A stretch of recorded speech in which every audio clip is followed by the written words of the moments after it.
لیکن اگر کوئی بندہ اپنے آپ نو تارک دنیا بنانا چاہتا ہے تو حضرت عیسیٰ دی زندگی نو پڑھے.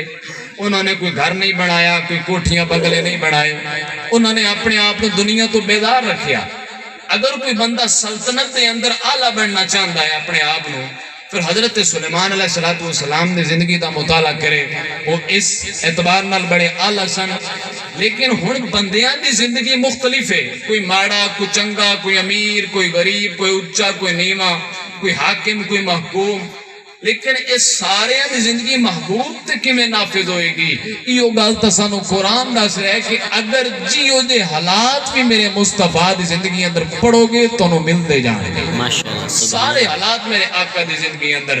لیکن پیغام مومنو یہ ہے کہ کوئی امیر ہے, کوئی غریب ہے, کوئی اچا ہے, کوئی نیوا ہے, کوئی حاکم ہے, کوئی محکوم ہے, سارے آندے جاؤ, مصطفیٰ دی زندگی دا مطالعہ کر دے جاؤ, اس دردی خیرات لے کے اچھے بڑھ دے جاؤ.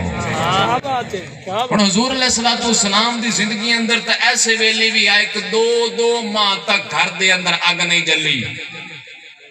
دو ماہ گھر دے اندر آگ نہیں جلی, لیکن پھر بھی حضور علیہ السلام نے آمن والی امت دسے کہ لوگو کوئی امیر ہے تو میں غریبان دا نبی بھی بن کے آیا.